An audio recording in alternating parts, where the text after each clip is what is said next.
मैं मनोज कुमार मीना, वरिष्ठ अध्यापक हिंदी, स्वामी विवेकानंद राजकीय मॉडल स्कूल खंडार, सवाई माधोपुर। आज पत्र लेखन का जो तीसरा टॉपिक है उसके बारे में जानकारी दी जाएगी। इसमें सबसे पहले अपन इसमें एक हल्का सा एक अपन पुनर्रिवीजन कर लेते हैं। इसमें पुनर्रिवीजन में क्या लिखेंगे अपन? पत्र शोक, सूचना, समाचार, प्रार्थना और स्वीकृति आदि के भावों को लेकर कागज पर लिखी किसी अधिकारी, सुयोजन या सामान्य जन को संबोधित वाक्यावली को पत्र के नाम से जाना जाता है। इसमें पत्रों के प्रकारों के बारे में अब जानकारी की जाएगी। पत्र दो प्रकार के होते हैं। पत्र कितने प्रकार के होते हैं? दो प्रकार के, औपचारिक पत्र और अनौपचारिक पत्र। तो सबसे पहले अपन औपचारिक पत्र के बारे में जानकारी करते हैं। तो औपचारिक पत्र व्यवहार उन व्यक्तियों के साथ किया जाता है जिनके साथ पत्र लेखन का कोई निजी या पारिवारिक संबंध नहीं होता है। औपचारिक पत्रों में व्यक्तिगत समाचार पर बातचीत अथवा आत्मीयता का कोई स्थान नहीं होता है। इस प्रकार के पत्रों में मुख्य तथ्य ही केंद्र में होता है।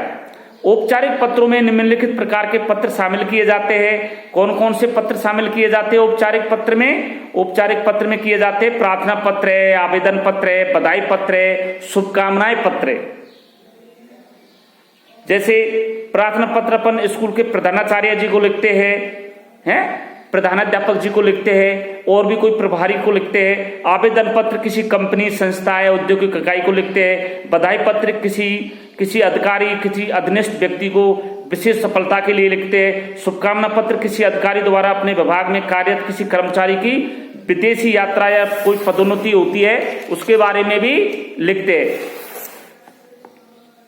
इसके बाद में धन्यवाद पत्र किसी विशेष उत्सव, कार्य, गोष्ठी, कार्यक्रम, प्रशिक्षण कार्यक्रम आदि में सहयोग देने के लिए किसी विशेष शिक्षाविद आदि को धन्यवाद देने के लिए लिखा जाता है। सत्तावना पत्र किसी अधिकारी द्वारा अपने अधीनस्थ व्यक्ति को स्वयं या उसके परिवार के किसी सदस्य को दुर्घटनाग्रस्त हो जाने पर किसी प्रकार की शोकजनक घटना पर सत्तावना देने के लिए लिखा जाता है। शिकायती पत्र किसी समस्या से संबंधित अपने विचार या कठिनाई अधिकारियों तक पहुंचाने के लिए लिखा जाता है। और संपादकीय पत्र किसी समाचार पत्र के संपादक के माध्यम से अपनी बात सरकार या अधिकारियों तक पहुंचाने के लिए लिखा जाता है। और व्यावसायिक पत्र व्यापारिक प्रतिष्ठानों, प्रकाशकों और पुस्तक विक्रेता आदि को लिखे गए पत्र को व्यावसायिक पत्र कहते हैं। इसके बाद में आता है दूसरा नंबर का जो पत्र है वो अनौपचारिक पत्र के नाम से जाना जाता है। अनौपचारिक पत्राचार उन व्यक्तियों के साथ किया जाता है जिनसे पत्र लेखक का व्यक्तिगत संबंध होता है। अपने मित्र, माता पिता, अन्य संबंधी आदि को लिखे गए पत्र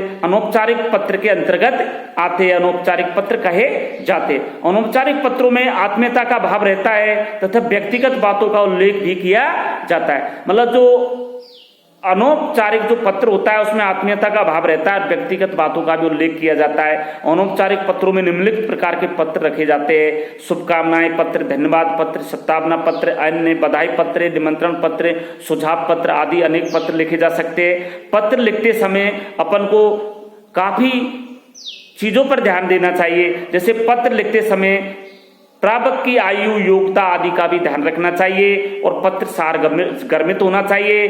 पत्र सुलेख लेख में लिखा जाना चाहिए। पत्र की भाषा में सरलता का प्रयोग किया जाना चाहिए। और पत्र के विषय, स्थान, दिनांक, भेजने वालों का नाम आदि का स्पष्ट उल्लेख किया जाना चाहिए। और पत्र में कोई भी काट छांट नहीं होनी चाहिए। तो आज का प्रिय छात्र छात्राओं, आज का जो अपना टॉपिक है वो है अपने पत्र के प्रकारों के बारे में है। पत्र के कितने प्रकार होते हैं? पत्र के दो प्रकार होते हैं, औपचारिक और अनौपचारिक। तो आज पत्रों के प्रकार औपचारिक और अनौपचारिक के बारे में जानकारी दी गई। जो अगला जो वीडियो जो जारी किया जाएगा वो पत्र के बारे में, या पत्र की जैसे मान लो औपचारिक पत्र कैसे होते हैं, अनौपचारिक पत्र कैसे होते हैं, और इनके बारे में अध्ययन किया जाएगा। तो इसकी विस्तार से जो जानकारी अगले वीडियोज में जारी की जाएगी। कौन सी जानकारी की जाएगी? औपचारिक और अनौपचारिक पत्र कैसे होते हैं, औपचारिक अनौपचारिक पत्र कैसे लिखे जाते हैं, इसके बारे में अगले वीडियोज में अगले डेज जानकारी दी जाएगी। थैंक्स।